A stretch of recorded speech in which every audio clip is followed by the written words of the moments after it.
Bạn nghĩ sao nếu có một ngày bạn được đến một vùng đất nào đó mà khi mở mắt ra, ngoài cửa sổ bạn sẽ thấy cảnh tượng như thế này. Xung quanh là những đồi cỏ xanh rì, lơ lửng ngay trên những ngọn cỏ đó là những áng mây mà chúng ta tưởng chừng như chỉ có thể thấy chúng ở trên trời cao. Nhưng tại nơi đây, chúng ta thậm chí còn đứng cao hơn cả mây mà có thể chạm được chúng. Phía xa xa là những ngọn núi sừng sững hùng vĩ bao trùm tầm mắt khi chúng ta ngước nhìn lên cao. Tuyệt đẹp phải không các bạn? Vậy đây là đâu mà lại có cảnh đẹp hớp hồn như thế?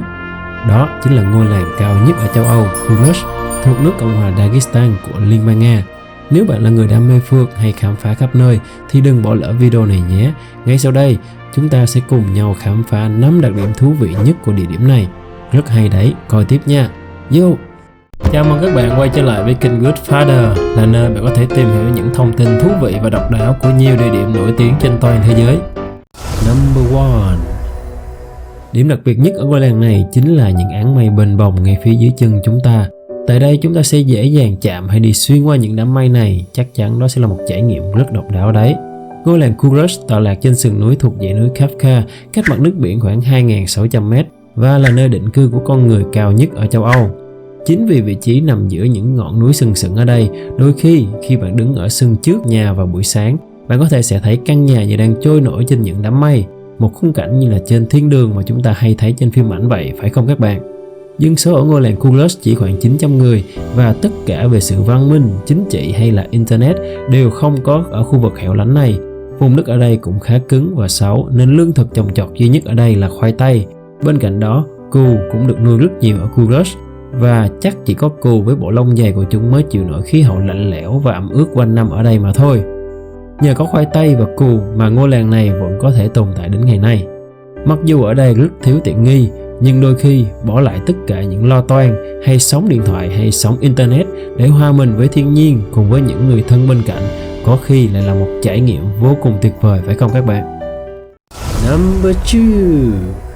Đường đến Kouros khá đặc biệt. Đây là ngôi làng nằm ở khu vực biên giới giữa Nga và Azerbaijan, nên bạn cần phải chuẩn bị giấy tờ tùy thân để có thể bị kiểm tra bất cứ lúc nào và để trả lời các câu hỏi của cảnh sát ở đây. Hoặc bạn có thể lấy giấy thông hành tại các border patrol sector ở các thị trấn lớn của Dagestan. Vì Kouros là một ngôi làng hẻo lánh nên không có phương tiện công cộng nào đến đây.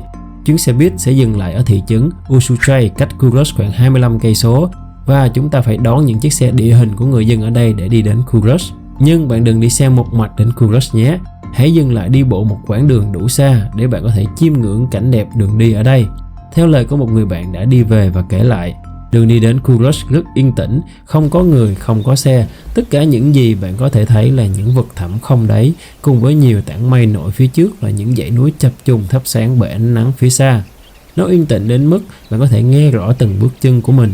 Bạn sẽ không có cảm giác mình đang đi trên núi, mà là đang đi đến một miền đất hứa nào đó. Number 3.